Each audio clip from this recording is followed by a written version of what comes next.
अगला प्रश्न है, सोन जूही में लगी पीली कली को देख लेखिका के मन में कौन से विचार उमड़ने लगे। तो सोन जूही में जो पीली कली लगी हुई थी उसको देखकर लेखिका को क्या ख्याल आया, उनके मन में क्या विचार उमड़ने लगे।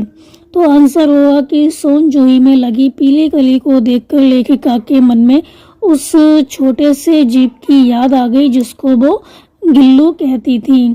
तो गिल्लू इसी बेल की या लता की हरियाली में छिपकर क्या करता था, बैठ जाता था। तो जो गिल्लू है वो अब इस दुनिया में नहीं है और जो गिल्लू है उसको सोन जूही के पास ही मिट्टी में दबाया गया था, इसलिए अब वो मिट्टी में विलीन हो गया होगा, ऐसा लेखिका सोचती हैं। और उसे चौंकाने के लिए जो गिल्लू है वो सोन जूही के पीले फूल के रूप में फूट आया होगा। तो उनको लगता है जो ये पीली कली है वो इनका जो गिल्लू है जिसको कि मिट्टी में दबाया गया था, अब वो पीले फूल के रूप में फूट आया होगा, ऐसा उनके मन में विचार आता है। आपका अगला प्रश्न है कि पाठ के आधार पर कौवे को एक साथ समादृत और अनादृत प्राणी क्यों कहा गया है। तो कौवे का एक साथ आदर क्यों किया जाता है और उसका एक साथ ही क्या अनादर भी किया जाता है। मतलब एक तरफ उसको आदर की दृष्टि से देखा जाता है, दूसरी तरफ उसको कोई सम्मान नहीं दिया जाता, ऐसा क्यों। तो आंसर होगा जो कौवा होता है बहुत ही विचित्र प्राणी होता है, कभी समादृत तो कभी अनादृत किया जाता है। तो पितृपक्ष में लोग इसे आदर से बुलाकर भोजन देते हैं। तो जब श्राद्ध होते हैं तो लोग बुलाते हैं, उनको ऐसा लगता है कि जो कौवा है वो कौन है, जो उनके पूर्वज हैं जो कि इस दुनिया में नहीं है, वो कौवे का रूप धारण करके आए हैं। तो इनको खाना खिलाना बहुत शुभ माना जाता है। तो पितृपक्ष में लोग इसे आदर से बुलाकर भोजन देते हैं, कभी कभी छत पर बैठकर ये आने वाले का संदेश भी देते हैं। तो हमारे छत पर कौवा बोलता है तो हमें ऐसा लगता है कि हमारे घर पे कोई आएगा। तो कभी कभी छत पर बैठकर ये आने वाले का संदेश भी देते हैं। तो ऐसा कहा जाता है कि कौवा बोले तो कोई दूर से प्रियजन आता है। परंतु जो कौवा होता है उसकी जो बोली होती है बहुत कड़वी होती है, कानों को चुभती है, इसलिए सब इसे भगाकर इसका अनादर भी करते हैं। आपका अगला प्रश्न है, गिलहरी के घायल बच्चे का उपचार किस प्रकार किया गया। तो लेखिका गिलहरी के घायल बच्चे को उठाकर अपने कमरे में ले आई, उसका घाव रुई से पोंछा, उस पर पेनिसिलिन दवा लगाई, फिर उसके मुंह में क्या किया, दूध डालने की कोशिश की, परंतु उसका मुंह खुल नहीं सका। कई घंटे के उपचार के बाद उसने एक बूंद पानी पिया और 3 दिन के बाद उसने आंखें खोली और फिर वो धीरे धीरे स्वस्थ हो गया। अगला प्रश्न है, लेखिका का ध्यान आकर्षित करने के लिए गिल्लू क्या करता था। तो लेखिका का ध्यान आकर्षित करने के लिए गिल्लू क्या करता था, उनके पैरों के पास आकर खेलता था, फिर वो सर से पर्दे पर चढ़ जाता था, फिर उतनी ही तेजी से उतरता था। तो इस तरह भाग दौड़ करता रहता था जब तक कि लेखिका उसे पकड़ने के लिए उठ नहीं जाती थी। तो इस तरह वो क्या करता था, लेखिका का ध्यान अपनी ओर आकर्षित करता था। आपका अगला प्रश्न है, गिल्लू को मुक्त करने की आवश्यकता क्यों समझी गई और उसके लिए लेखिका ने क्या उपाय किया।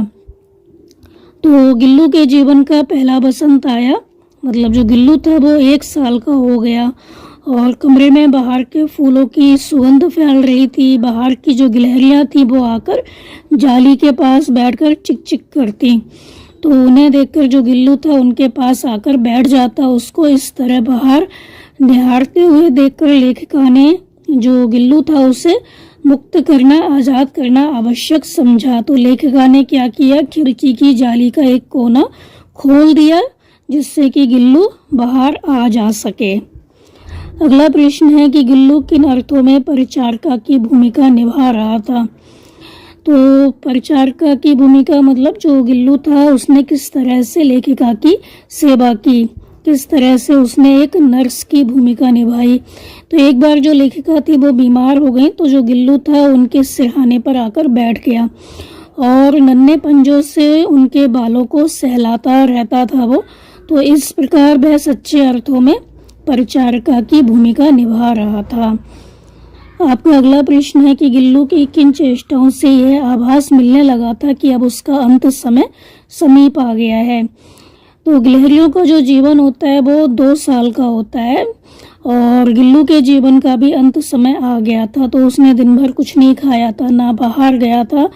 तो अंत समय की मुश्किल के बाद भी वह झूले से उतरकर लेखिका के बिस्तर पर आ गया और अपने ठंडे पंजों से उसने क्या किया, लेखिका की उंगली पकड़ ली और उंगली पकड़कर हाथ से चिपक गया, जिसे पहले उसने घायल अवस्था में पकड़ा था। इन्हीं चेष्टाओं से उसको आभास मिलने लगा कि अब उसका अंत समय निकट आ गया है, क्योंकि उसने कुछ खाया भी नहीं था, बाहर भी घूमने नहीं गया, अपने झूले से उतरा और लेखिका के पास आकर बैठ गया।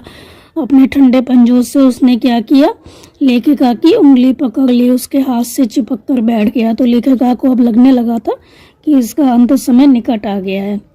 आपका अगला प्रश्न है, प्रभात की प्रथम किरण के स्पर्श के साथ ही वह किसी और जीवन में जागने के लिए सो गया। इसका क्या मतलब है?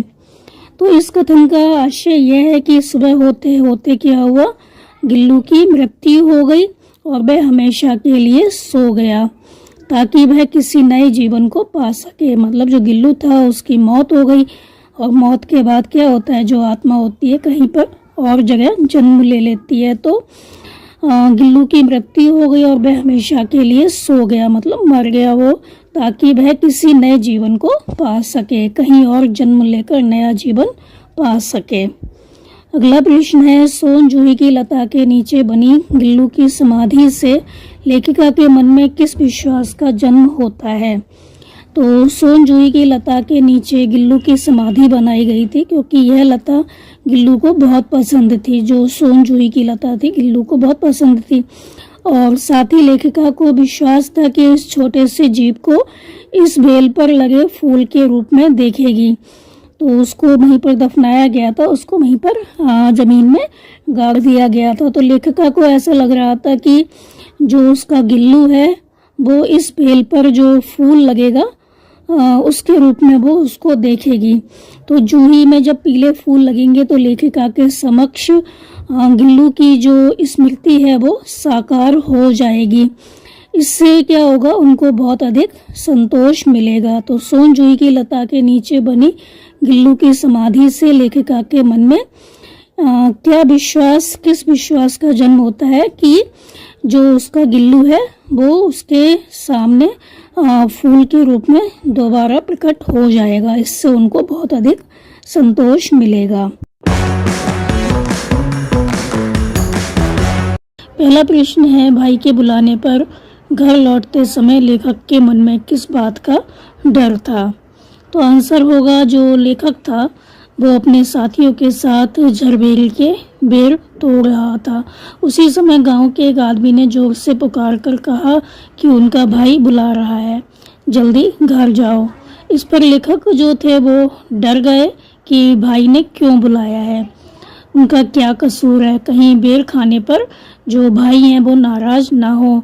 तो उनको लग रहा था कि अब भाई जो है वो उनको मारेंगे, उनकी मार पड़ेगी। इसी पिटने के भय से वह सहमे सहमे घर पहुंचते हैं। तो भाई के बुलाने पर घर लौटते समय लेखक के मन में पिटने का डर था।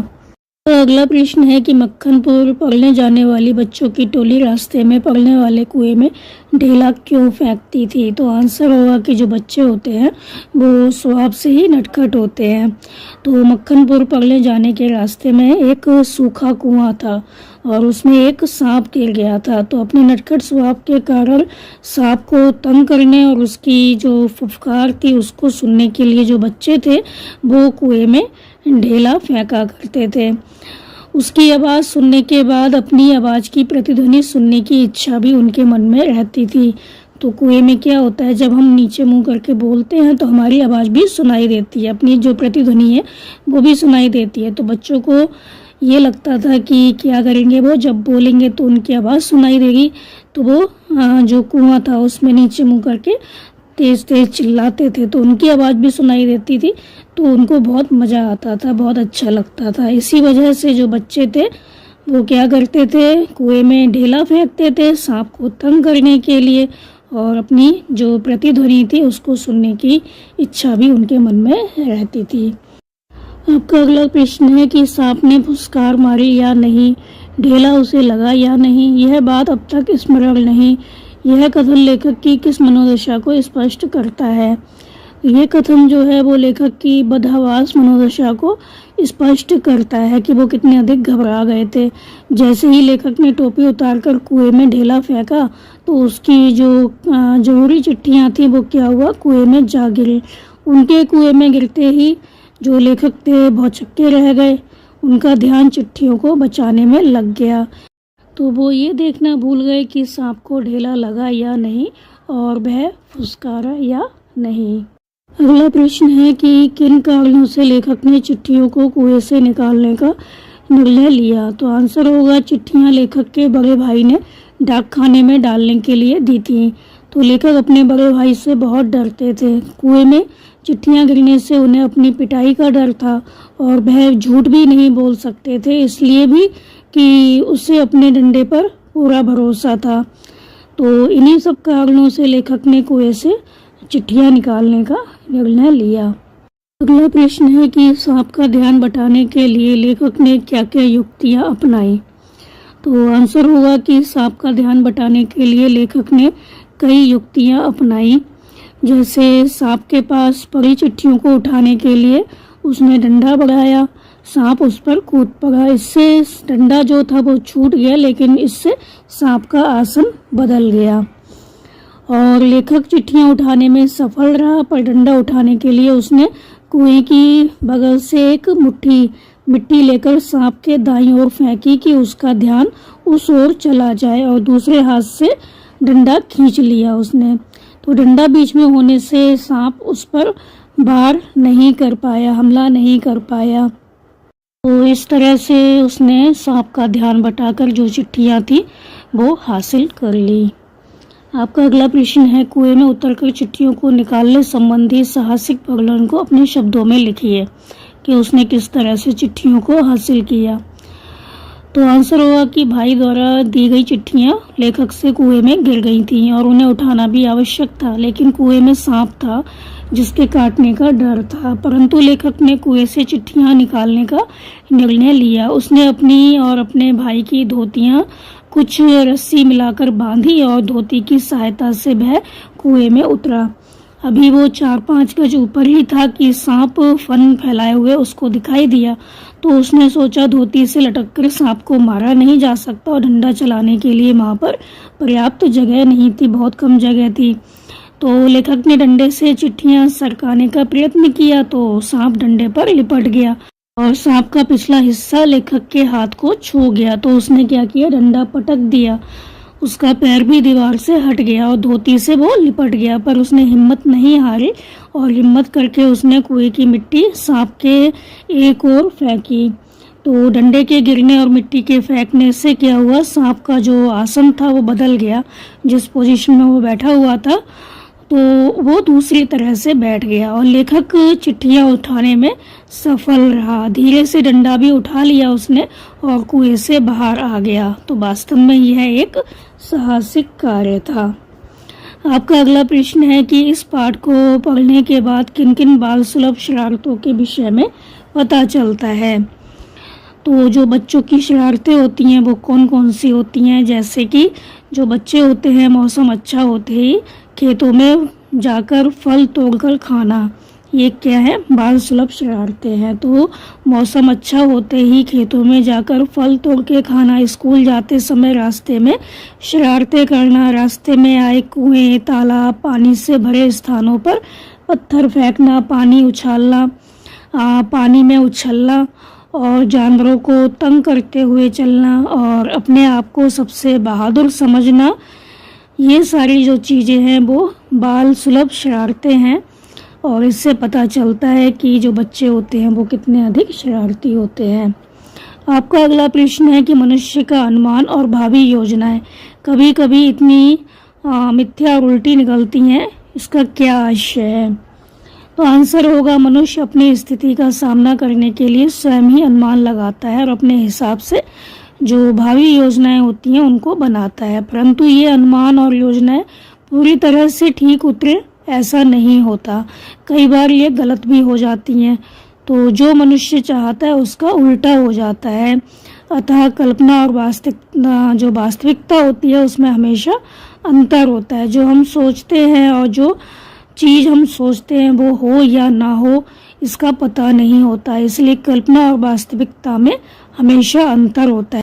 जैसे कि इस पाठ में लेखक ने सोचा था कि कुएं में उतरकर वह डंडे से सांप को मार देगा और चिट्ठियां उठा लेगा, परंतु कुएं का कम व्यास देखकर उसे लगा कि यहाँ तो डंडा चलाया ही नहीं जा सकता। उसने जब सांप को फन फैलाए अपनी प्रतीक्षा करते पाया तो सांप को मारने की योजना उसे एकदम मिथ्या और उल्टी लगने लगी। जैसा उसने सोचा था तो कुएं के अंदर जाने के बाद वैसा नहीं कर पाया। आपका अगला प्रश्न है कि फल तो किसी दूसरी शक्ति पर निर्भर है। पाठ के संदर्भ में इस पंक्ति का आशय स्पष्ट कीजिए। तो आंसर होगा कि लेखक ने कुएं से चिट्ठियां निकालने के लिए कुएं में उतरने का दृढ़ निश्चय कर लिया। तो इस दृढ़ निश्चय के सामने फल की चिंता जो थी वो समाप्त हो गई। उसने बस ये सोच लिया कि वो नीचे जाएगा, चिट्ठियां उठा के लाएगा।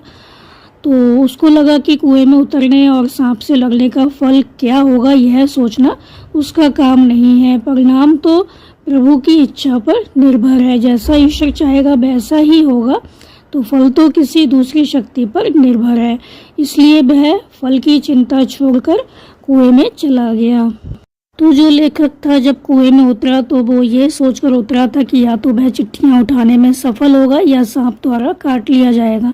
तो फल की चिंता किए बिना वह कुएं में उतर गया और अपने दृढ़ विश्वास में वो सफल रहा। इसलिए मनुष्य को कर्म करना चाहिए। फल देने वाला तो ईश्वर होता है। मनचाहा फल मिले या नहीं यह देने वाले की इच्छा पर निर्भर करता है।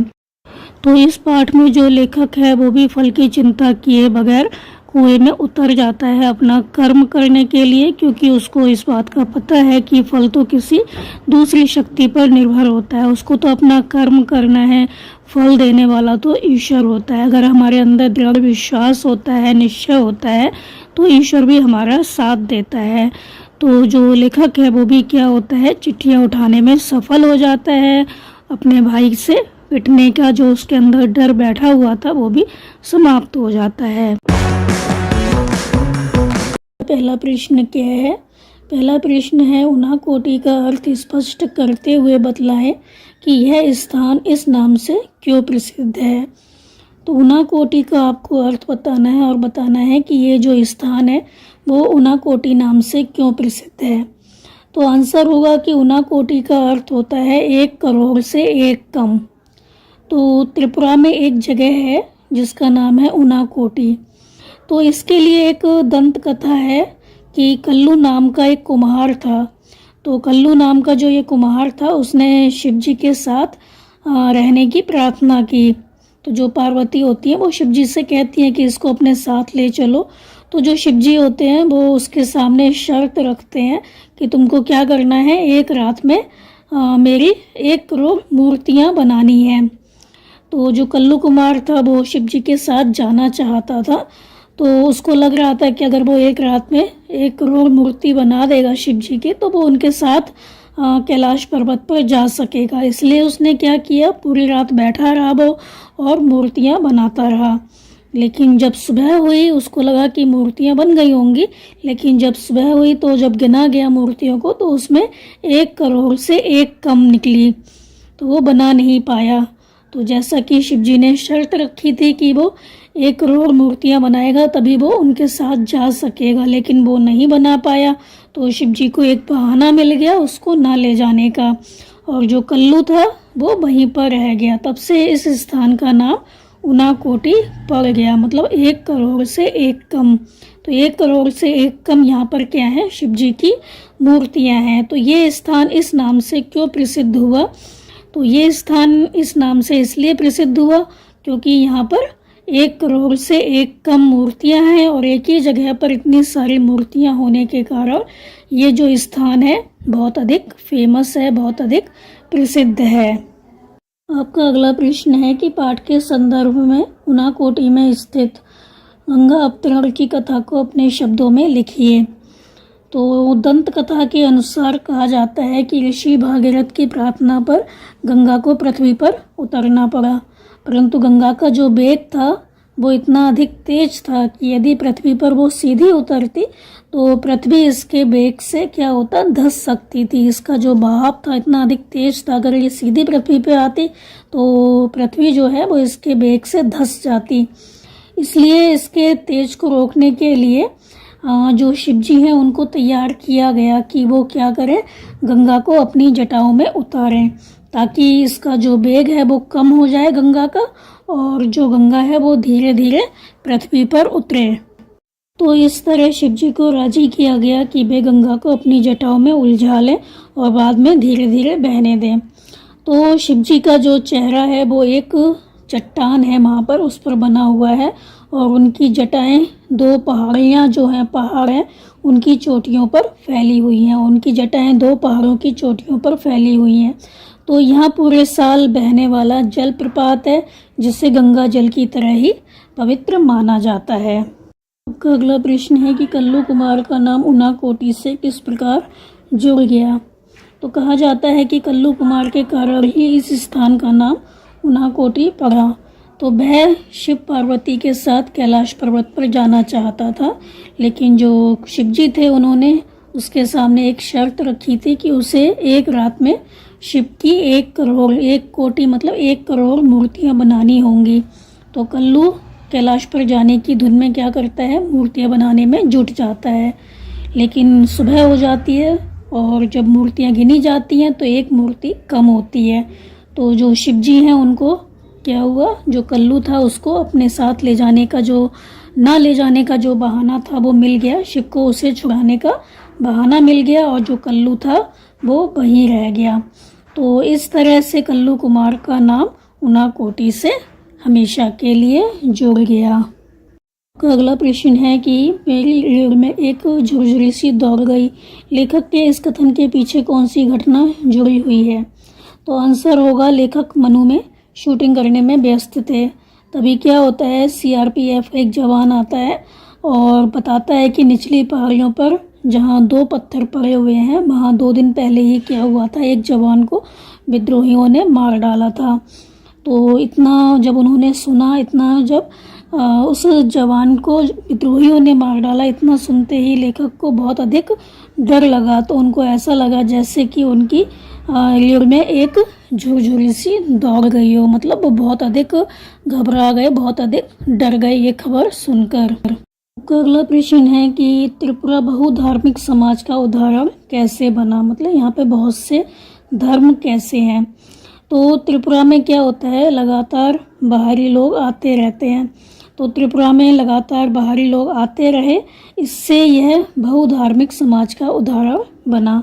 तो यहाँ 19 अनुसूचित जनजातियाँ और विश्व के 4 बड़े धर्मों का प्रतिनिधित्व है। तो यहाँ बौद्ध धर्म में माना जाता है। तो यहाँ पर क्या होता है, बहुत से बाहर के जो धर्म के लोग होते हैं वो आते रहते हैं, इसलिए ये बहुधार्मिक समाज का उदाहरण बना।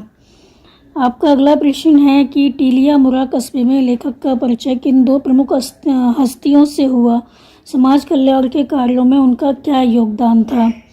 तो टीलियामुरा कस्बे में लेखक का परिचय समाज सेविका मंजू ऋषिदास और लोक गायक हेमंत कुमार जमातिया नामक हस्तियों से हुआ। मंजू ऋषिदास नगर पंचायत में अपने वार्ड का प्रतिनिधित्व करती थी। उन्होंने वार्ड में नल लगवाने, नल का पानी पहुंचाने और गलियों में ईंट बिछवाने के लिए कार्य किया था। और जो हेमंत कुमार जी हैं वो त्रिपुरा के प्रसिद्ध लोक गायक हैं और इनको 1996 में संगीत नाटक अकेडमी के द्वारा पुरस्कृत किया गया था।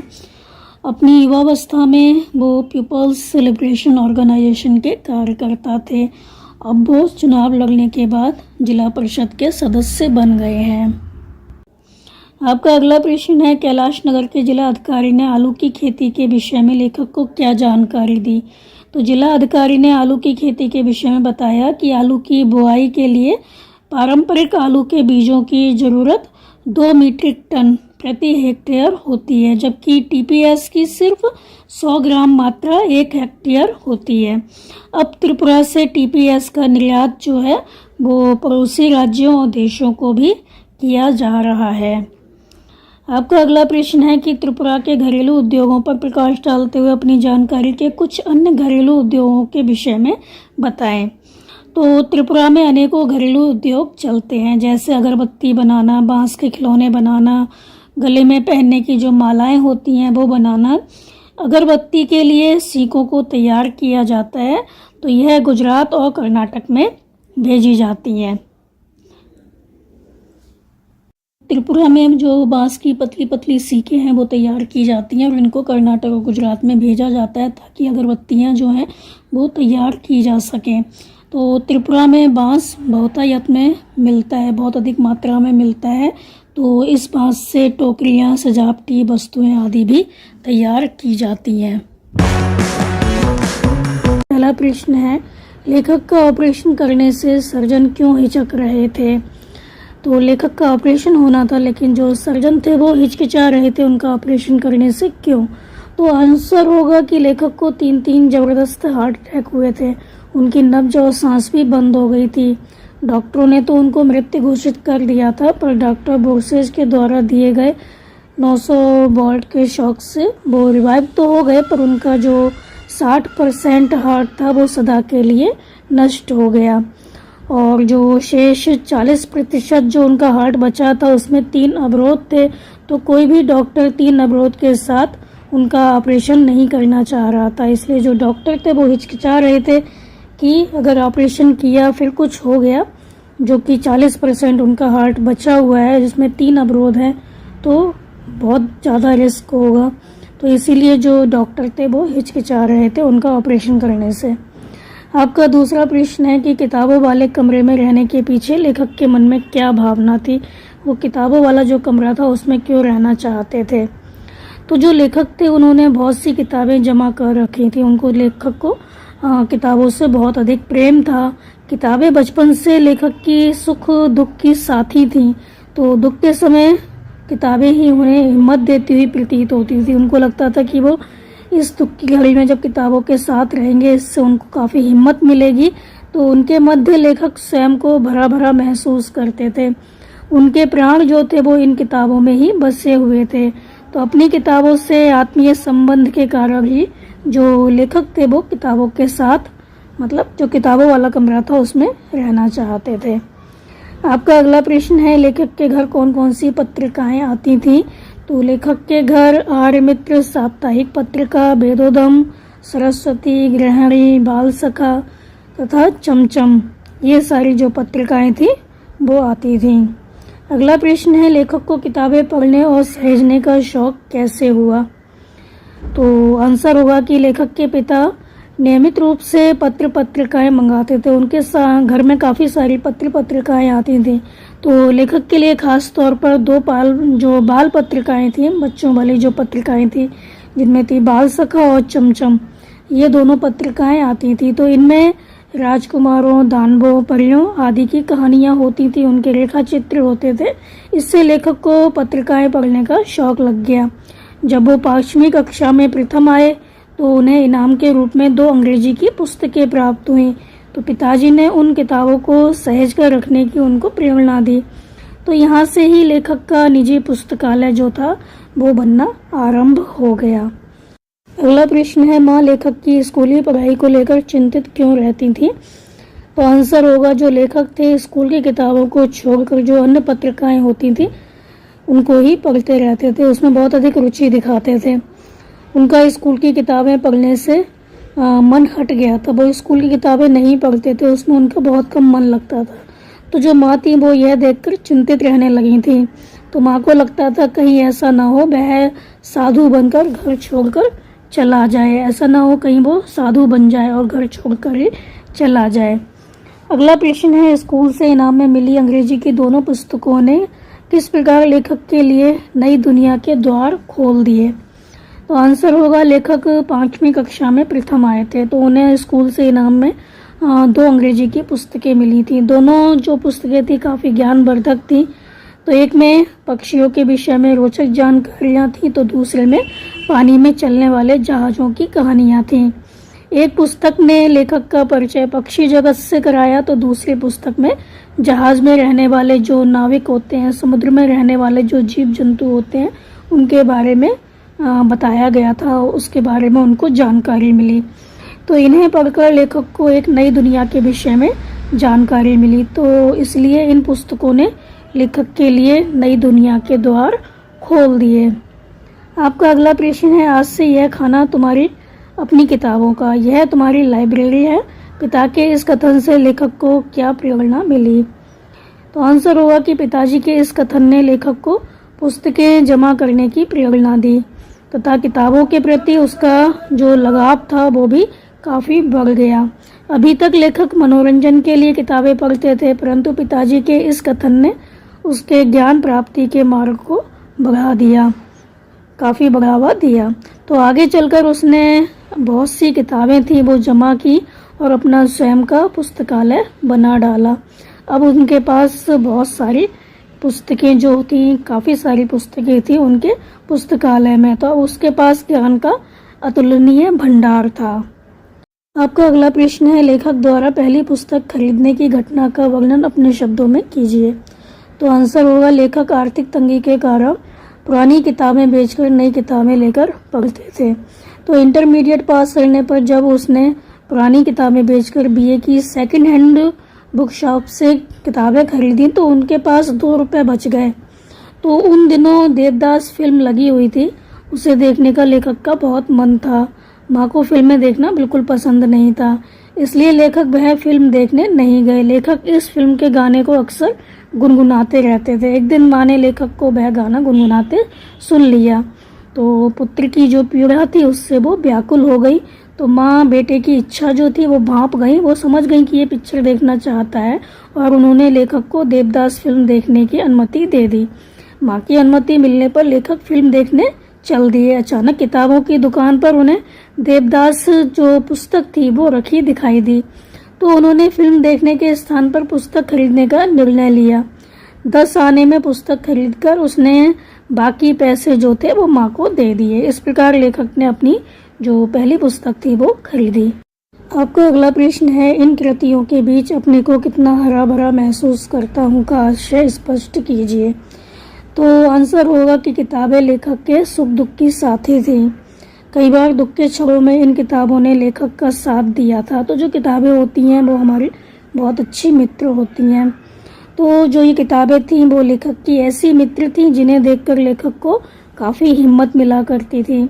तो किताबों से लेखक का आत्मीय संबंध था। बीमारी के दिनों में जब डॉक्टर ने लेखक को बिना हिले डुले बिस्तर पर लेटे रहने की हिदायत दी तो लेखक ने इनके मध्य रहने का निर्णय लिया। इनके मध्य वह स्वयं को अकेला महसूस नहीं करते थे, उन्हें किताबों से बहुत लगाव था। तो इन किताबों के बीच रहकर उनको नहीं लगता था कि वो अकेले हैं, क्योंकि इतनी सारी किताबें थी तो उनको लगता था कि इतने सारे मेरे दोस्त हैं। तो उनके जो प्राण थे वो इन हजारों पुस्तकों में समाये हुए थे। तो ये सब जो पुस्तकें थी वो उसको अकेला होने का एहसास नहीं होने देती थी, उनको इनके मध्य रहकर असीम संतुष्टि मिलती थी। तो भरा भरा होने से लेखक का यहाँ पर तात्पर्य पुस्तकों के साथ से है जो उसे अकेला नहीं होने देती थी। तो इन पुस्तकों के साथ रहकर लेखक को ऐसा लगता था कि जैसे वो अकेले नहीं है, उनके साथ कोई है। तो इन पुस्तकों के बीच रहकर वो अपने आप को भरा भरा महसूस करते थे। तो ये थे आपके सिलेबस के सारे चैप्टर्स के प्रश्नोत्तर। उम्मीद है आपको अच्छे से समझ में आए होंगे।